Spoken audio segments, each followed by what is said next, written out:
नमस्कार साथियों, आज के अंक में आपका स्वागत है। मैं दिलबाग सिंह धनखड़। जैसे कि आप देख रहे हैं, हमारे देश में जो 18वीं लोकसभा के लिए जो चुनाव हुए हैं उनके नतीजे आ चुके हैं और सरकार भी अब लगभग बीजेपी के ही पक्ष में बनने जा रही है, एनडीए गठबंधन के पक्ष में बनने जा रही है। यह भी लगभग अब क्लियर हो चुका है। 8 या 9 तारीख को मोदी जी तीसरी बार जो देश के प्रधानमंत्री के रूप में शपथ लेंगे बीजेपी और एनडीए गठबंधन के नेतृत्व में। इसमें कोई भी अब संशय या भ्रम की कोई गुंजाइश नहीं रह गई है कि देश के तीसरे प्रधानमंत्री मोदी जी बनने जा रहे हैं। अभी हम बात कर लेते हैं कि 4 तारीख से जो चुनाव का जो रिजल्ट आना शुरू हुआ था, उसमें इंडी गठबंधन या दूसरे जो दल के नेता हैं वो काफ़ी एक उसमें समाज में काफ़ी एक जनता के बीच में उन्होंने काफ़ी एक हल्ला बचाने की कोशिश की थी कि वो सरकार वो बना रहे हैं। और वो बार बार कहते भी थे कि भाई हमारे पास जो गठबंधन को इंडी गठबंधन को काफ़ी उन्होंने एक बहुमत मिल गया है, मोदी जी को अपना इस्तीफा दे देना चाहिए नैतिकता के आधार पर, क्योंकि उन्होंने 400 पार का नारा दिया था और वो अपना एक पूर्ण बहुमत भी वो नहीं ले पाए हैं। इसलिए उनको गठबंधन को, इसलिए मोदी जी को अपनी नैतिकता के आधार पर इस्तीफा दे देना चाहिए। लेकिन साथ वो जनता को ये बताना भूल जाते हैं, ये नहीं बताते हैं कि जितनी मोदी जी अकेले सीट ले गए हैं उससे कम उनके पूरे 38 दल के गठबंधन को मिलाकर मिली है। ये वो बात बताना भूल जाते हैं। लेकिन जनता पब्लिक सब जानती है कि किस दल में कितनी वोटें मिली हैं, किसको कितनी सीट मिली है और कौन सी पार्टी, कौन सा दल, कौन सा नेता देश को चलाने में सक्षम है। ये आपने देख भी लिया। अभी 2 टर्म में मोदी जी ने एक बहुत अच्छी देश को मजबूत सरकार दी है और काफ़ी उन्होंने विकास के कार्य भी किए हैं। काफ़ी जो उनकी पॉलिसियाँ बहुत अच्छी रही हैं, जो देश विकास के लिए, आगे भविष्य के लिए बहुत ज़रूरी है। खैर, हम बात कर लेते हैं कि मोदी जी अब तीसरी बार देश के प्रधानमंत्री बन रहे हैं, इसमें कोई शक नहीं है। इंडी गठबंधन के जो दल हैं वो भी काफ़ी उछल-कूद करके अब लगभग शांत हो गए हैं। उन्होंने भी हथियार डाल दिए हैं कि अब कुछ नहीं हो सकता, बल्कि उल्टा उनको अपना भी खतरा हो गया है कि जो उनके पास दल बचे हुए हैं, जो इंडी गठबंधन उनमें मिलकर 38 दलों को मिला करके इंडी गठबंधन एक बनाया था, उसमें से मुझे लगता है काफ़ी दल अब वापस बीजेपी की तरफ जाएंगे, क्योंकि उनको पता है कि 5 साल तक अगर सेंट्रल गवर्नमेंट से हम दूर रहेंगे तो हमारे राज्य के लिए और उनको कुछ भी नहीं मिलेगा। इसलिए अब उनको राजनीति में तो आपको पता ही है, ये कौन नेता, कौन दल किस दल में कब शामिल हो जाए, कब कौन सा किस दल से बाहर निकल जाए, इसके बारे में कुछ नहीं कहा जा सकता। अब जैसे मोदी जी की और अमित शाह जी की आप एक नीति को भी समझते हैं कि वो विपक्षी दलों को अपने में शामिल करने में उनको कोई इस तरह की दिक्कत नहीं आती है। जो भी अच्छे नेता होते हैं, जो भी अच्छा पार्टी वाले होते हैं, वो उनके साथ जुड़ते हैं और अपने देश में एक मजबूत सरकार देने की कोशिश करते हैं। मुझे पूरा भरोसा है कि जो इंडी गठबंधन से कुछ दल टूट के जरूर बीजेपी के साथ आएंगे और सबसे पहले जो आने वाला दल होगा शायद उसमें से उद्धव ठाकरे शिवसेना होगी। उद्धव ठाकरे की शिवसेना सबसे पहले शायद मुझे लगता है कि वो बीजेपी के साथ आएगी। हालांकि जो इंडी गठबंधन है, कांग्रेस गठबंधन है, वो बोलते आ रहे थे कि वह नीतीश कुमार को हम ले लेंगे, चंद्रबाबू नायडू को हम ले लेंगे, लेकिन वो सब जो है संशय सब खत्म हो चुका है। उन दोनों नेताओं ने, चंद्रबाबू जी ने भी और नीतीश बाबू जी ने भी, दोनों क्लियर कर दिया कि वो एनडीए गठबंधन को छोड़ के कहीं नहीं जा रहे हैं और देश में एक मजबूत सरकार देने के लिए वो बिल्कुल मोदी जी के साथ बिल्कुल एकदम खड़े हुए हैं। मोदी जी के हाथ मजबूत करने के लिए वो कहीं नहीं जाएंगे। हमेशा वो बीजेपी के साथ, वो एक मजबूत सरकार देने की स्थिति में हमेशा बीजेपी का सहयोग करेंगे। लेकिन अभी आपने देखा होगा कि मोदी जी ने जो नारा दिया था 400 पार, उससे इंडी गठबंधन ने एक ऐसा दुष्प्रचार समाज में करने की कोशिश की जनता के बीच में कि वो संविधान बदल देंगे और वो देश के अंदर जो है आरक्षण खत्म कर देंगे। और भी उन्होंने कई ऐसी मान ली बातें समाज में फैलाई, जिससे कि समाज में थोड़ा सा भ्रम हो गया और मुझे लगता है कि वोटर को थोड़ा सा संशय हो गया और वो थोड़ा सा शायद वो बीजेपी से या मोदी जी के उससे थोड़ा सा शायद वो अलग हुए।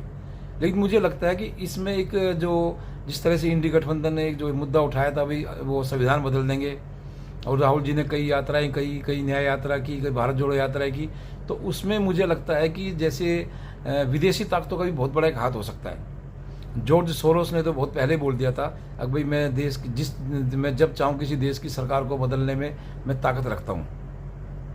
लेकिन इसमें मैं मानता हूँ कि पूरी जो विदेशी ताकतें थी वो भी कांग्रेस इंडी गठबंधन के साथ लगी हुई थी, क्योंकि वो भी नहीं चाहते कि मोदी जी दोबारा से देश में प्रधानमंत्री बने।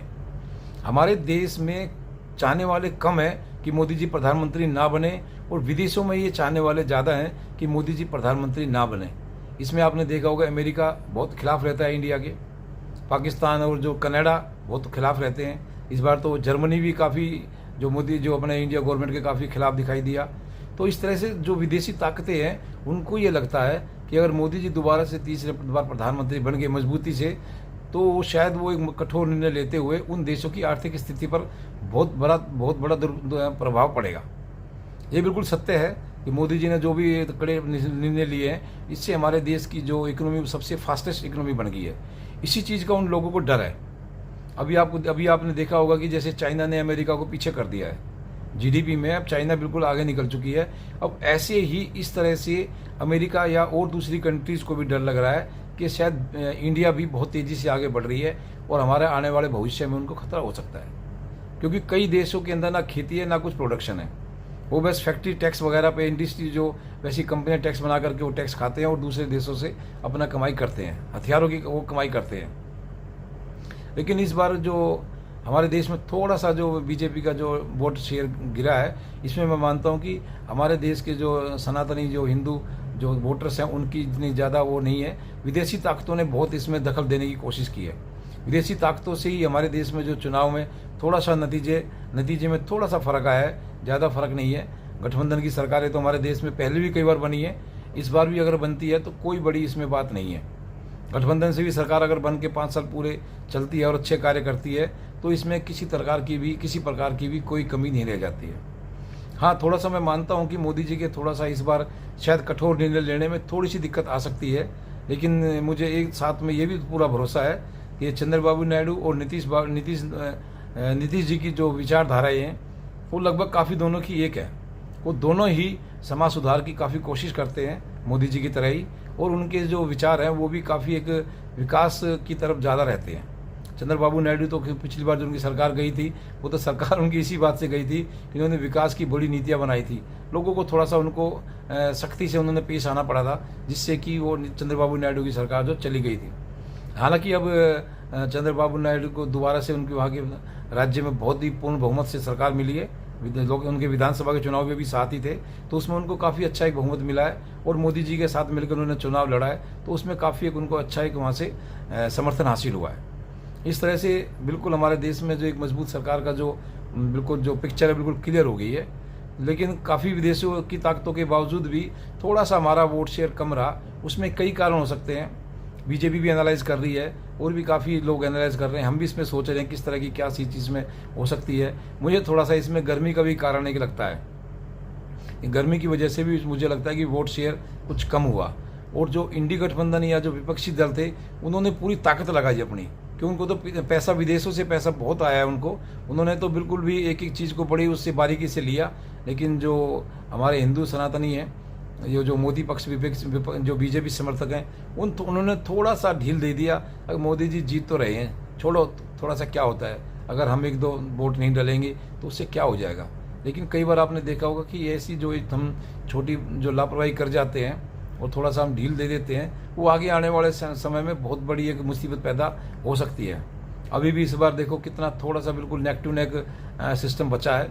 अगर थोड़ी सी और गड़बड़ हो जाती तो शायद जो मोदी जी ने 10 साल में जो विकास महान जो कार्य किए हैं उन पर काफ़ी दिक्कत आ जाती।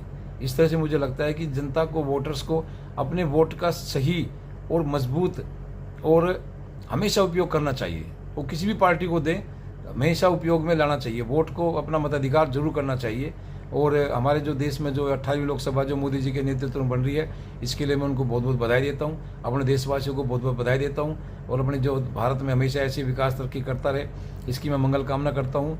और आने वाले समय में जैसे क्षेत्र वाइज जो स्टेट वाइज मैं कुछ और इसमें आपको सामने तथ्य पेश करूँगा कि किस राज्य में किस तरह से वोटिंग परसेंटेज रहा है, किस पार्टी को कितना वोट मिला है, और किस तरह की जनता ने एक उसमें लोकसभा के चुनाव में भागीदारी की है। तो आज के अंक में इतना ही। आप इस वीडियो को लाइक से सब्सक्राइब जरूर करें। आपका बहुत बहुत धन्यवाद।